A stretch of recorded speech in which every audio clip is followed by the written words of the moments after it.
intro this? Welcome back, everybody, to Mary TV on YouTube. My name is Miranda Rose. I'm from Greensboro, North Carolina, and I love squirrels. And this is Father Dr. Daniel Maria Clement, TOR, my guest today. You're a guest? Well, yeah. Whose show is this? She likes squirrels, okay? Miranda Yeah, I love Rose, squirrels. Loves squirrels. That's all you need to know about her. Exactly. Yeah. So why don't you tell us why we're here today? We're here today to display how easily I'm going to crush you in chess. But aside from that, the real point. We're going to talk about Medjugorje. I love Magicoria. You love Medjugorje. And Miranda just came back from her first Medjugorje experience. Exactly. Man, did we do a lot of praying. At one point, Miranda said to me, my gosh, another rosary. And I was thinking, where do you think we are? Las Vegas? This is what they do here. They pray over and over. It was like 4 p.m., everyone, and we had already said about 7 rosaries for today, and I was just a little confused. I didn't know that was such an important part of our life. Yeah. Magicoria, what do they want? The souvenirs? This is a place of ceaseless prayer. But I loved it. My gosh. 7 rosaries. Okay. Since you've gotten back from Magicoria, has your spiritual life been impacted? Be honest. If it's a no, be honest. It has, but in a different way than I actually expected it to be impacted. How so? Because everyone was saying at Medjugorje it would be this profound experience, but I wasn't really having that deep of an experience while I was there. But I think it just resonated when I came back, and on the bus ride back, when I left that community of deep spirituality, and I came back and I was like, oh, well, what am I going to do now that I'm not spending 3+ hours a day in prayer? And then it just makes me realize how much more I get to actually do, and how much more I should be giving to Mary and Jesus. Interesting. So would you consider yourself a lukewarm person before you went to Medjugorje? Yes, I would. No, you're not. I consider myself a little bit lukewarmer now. Not quite hot. Please. I walk into chapel, this girl's in adoration, okay? On a normal basis. We're running buddies. Yes! Oh my gosh, yay! I'm so glad we get to talk about this. I run with Father Daniel, and Father Daniel runs with me. Miranda's on the track team too, so by running with Miranda, okay, let's just say that this is my payback, okay? Yes, it really is. How would you combine your love of running with spirituality? Is there a spirituality in running? So I think that spirituality and running could have a place together. It's also nice to notice that there is a distinction, so we don't have to think it's spiritual every single time we're running, because sometimes it's not that fun, and sometimes it is like a really good experience.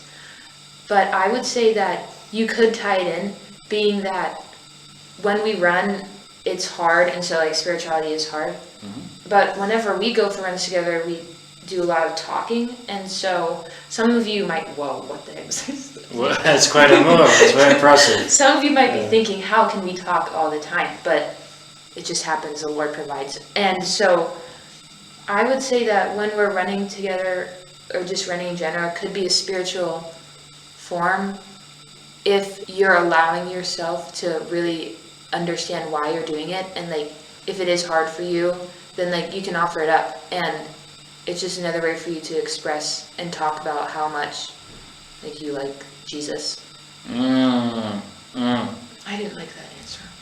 Okay, you didn't like that answer. Okay, let's take 2, Miranda. The camera didn't catch it. No, it didn't get it. Yeah, let's go again. We'll pretend that nobody heard it. Yes. So Miranda, how do you make the combination, the relationship between spirituality and running as a runner? How do you see the nuances, the intricacies, the depths of that relationship? So I would say that spirituality and running are kind of similar. I mean, it's important to understand there is a distinction. Like, it doesn't have to be spiritual every time that you run. But where running You're just giving the same answer. How can you say you don't like that answer? Well, You're just saying the same thing over again. I know, but I'm saying it in a better way. Okay, I'm sorry. Yeah, sorry for cutting you off. Go for it. You're doing well. Okay, that's what I thought. But in addition, there's like a hard part about being spiritual with God. Running is also hard. And so I would say that when there's a mixture of spirituality and running, you can offer it up to Jesus if you want to, and you can really understand, like, while you're suffering, Jesus also suffered. And so it's kind of a parallel, but to a lesser extent. Oh my gosh, this is really good. Okay, yes. So it's like you can understand how much Jesus suffered more than you're suffering right now, because you may think it's the hardest thing ever, but then Jesus was like, haha, no, I suffered way worse. And so, like, this is how you can try to understand what I went through for you. I like that.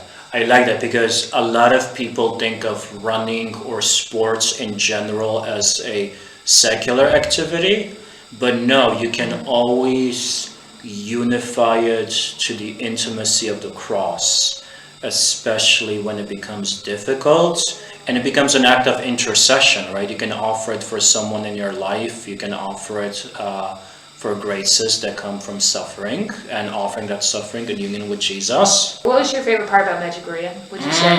Okay, crazy part. Okay, I don't know whether that was my favorite part, but you want to hear about a crazy part? Yeah, tell me. Okay, it's crazy for me, alright? Maybe it doesn't have the same significance for you. I'm sure it will. No, it won't. But okay. Okay. Alright. First mass there, right? We were at the evening mass, Croatian. Yes, it was all in Croatian. Yeah, so cool. Wasn't that something all in Croatian? Dang. Alright, and so I went to concelebrate, and it was actually my first time concelebrating in St. James Church. So check this out. So it's first time celebrating in St. James Church. I've celebrated before in the adjacent chapel and hall. So it was emotional for me because I was thinking this is where, the visionaries had their apparitions. This is the church where Father Jozo was the pastor who was tortured for the apparitions. This is the church where it all began. And then what happened? Priest comes out, the main celebrant, Father Petr Lubechav, who has been chosen by one of the visionaries, Mirjana, to reveal all 10 secrets to the world. That's huge, right? But it doesn't mean that he knows them right now. It simply means that the secrets potentially will happen in his lifetime. That was big for me, right? Being at St. James, Medjugorje was part of my conversion experience, being in the church itself, seeing Father Petr Lubechav celebrate the Mass, being a concelebrant with him. It was like, look, when I was a college student reading about Medjugorje, you think I would ever thought to myself that I would be back as a Franciscan priest, celebrating with the priest who's going to reveal the 10 secrets to the world? I'd say you're crazy. No way.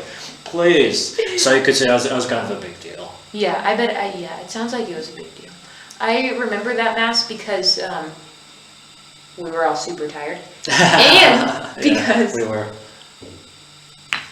Dang, nice. We were all trying nice to stay awake and understand what part of the Mass we were on, because it was in Croatian. And if you haven't listened to Croatian before, I highly recommend it because it's very hard to understand. And you're like, are there even words? Or is it just like one long sound and syllable? I apologize to all Croatians who will be watching this. I'm just kidding. You're doing well. That's great. You just insulted a whole population's language. That's good. Kind of good. Yeah. Well done.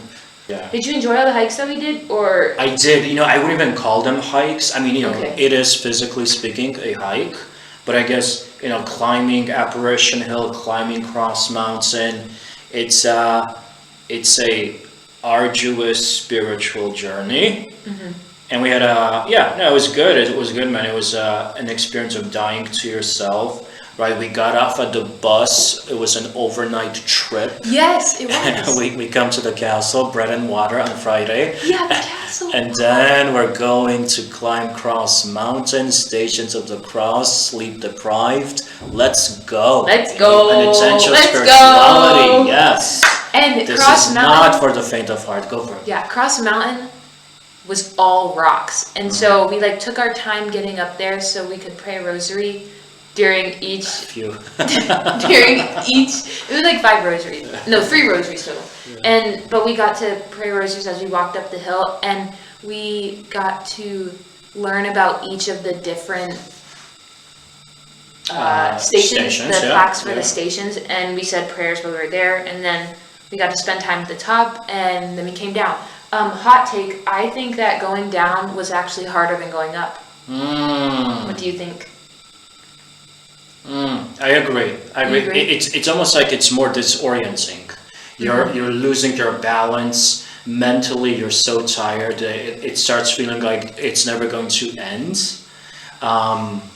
Yes, I do agree with that. So I did enjoy the hikes. I thought they were really exciting because I like working out and being physical, and so the hikes were actually pretty hard because you're just hiking up total rocks. Did you like Apparition Hill better or Cross Mountain better? It's like comparing siblings. Do you like the older sibling or the younger sibling better? Well, I like my younger sibling better because I don't have any older siblings. So it's an easy comparison for you. Yep. Yeah. So for you, that would be Apparition Hill. Well, I like my older sibling better because I don't have any younger siblings. Oh, okay. Wow. Yeah. This is perfect. Yeah. So Cross Mountain. Okay. I liked Apparition Hill, but I liked Cross Mountain better because it was harder. Amen. So. Good for you. Yeah. Say more about that, Miranda. Liking something better because it's more difficult. What's that about? Well, I think there's just more accomplishment in the end, knowing that, yeah, I was able to accomplish, like, I was able to get up this entire mountain, whereas Apparition Hill, in comparison, was so much easier. So, like, not as physically taxing, but I feel like there was a great reward at the end for that one, though, because we actually got to see the place where Mary was. But I don't know, I just like harder things because then you're actually pushing yourself and seeing how far you can go. Like, what's the limit that you can actually go to? So I guess, oh my gosh, let's just relate this back to Medjugorje. Okay, so, yeah. pushing ourselves to the limits, doing what's hard. So I didn't actually realize how much prayer Mary required of us. Ceaseless prayer. Yes. That's really hard. That's for so me good. anyways. So Being good. constantly in prayer and don't you just run out of things to say? But apparently you don't. And so doing the hard, liking the harder things. So I need to start learning how to like ceaseless prayer with Mary so that I can become closer to her and just grow in my holiness with her. Amen. Okay, so how are you going to work on your ceaseless prayer? What are you going to do? I think I just need to start developing a better relationship with Mary because if she is our actual mother, then She is. I should be able to tell her everything, whereas I don't really go to her. I normally just go to Jesus instead, and so maybe I could just start trying to do the same thing I do with Jesus, but ask for different things, you know? Yeah, no, I like what you're saying about us speaking to Our Lady, speaking to her from the heart, because she is our mom, and she wants our intimacy, our vulnerability, our emotions.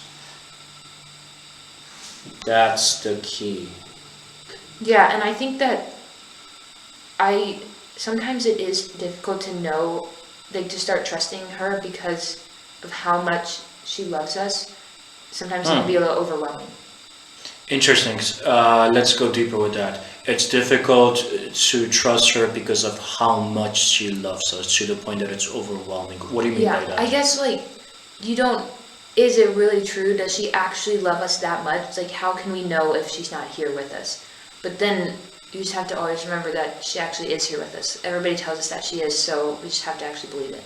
Yeah, right. She appears in her apparitions, and she has said to the visionaries, and she's been speaking to everyone in this sense, my dear children, if you knew how much I loved you, you would cry from joy. Yeah.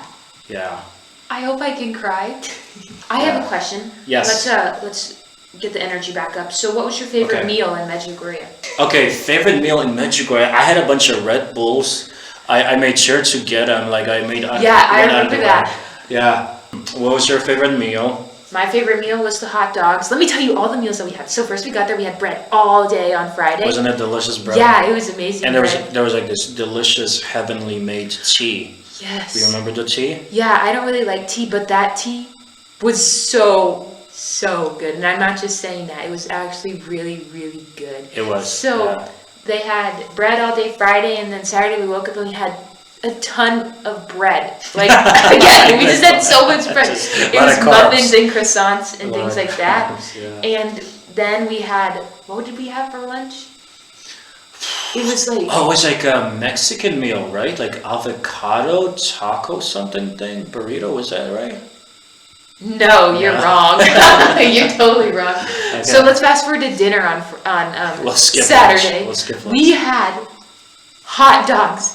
And if you don't know me, which you don't, I love hot dogs. They're my favorite food ever. And we had hot dogs. And then they had ice cream afterwards, and it was so good. And then Sunday, we woke up, we had breakfast. It was pancakes. And then we had lunch. And you can tell them about lunch, because this was probably your favorite. No, I can't. I don't remember what it was. I remember it was delicious, though. We feasted. We actually feasted. It was Sunday. And take it easy. Yeah, okay. We feasted. This is a Medjugorje audience. They like fasting. Oh. No, I'm just kidding. They live liturgically, you know. So we feasted, and we had spaghetti, 2 helpings of spaghetti, and then they brought out the actual course, and it was chicken, salad, and potatoes. And then after that, we had dessert, and it was this cake that was really good. It had cherries and like this marzipan, and then chocolate fudge and chocolate cake, and then caramel, which was on top. And this all transpired in a castle, okay? Yes. We stayed at the castle with Nancy and Patrick. So imagine almost like this Alice in Wonderland type of experience. You're in this majestic castle. You're being served so abundantly. You have this immense spirituality that's coming your way, but also what Miranda mentioned, the hot dogs, the fudge, the dinner, lunch, and it's like, oh my gosh, where am I? It's like a reflection of heaven. It really is. Like, you didn't understand how good a person could be until they showed you their holiness, and until they show you how much they care for you through food. Mary TV, so good to see you. So good to have my guest here on my show, Miranda Rose, the one and only. Let me just finish this game of chess, beat her. Okay, well done. All right, Miranda, good to see you. Good to have you in the show. You want to give them like a fist bump or something? Yeah, everybody, goodbye. All right, goodbye. Good to see you. All right, peace. Yeah. Peace.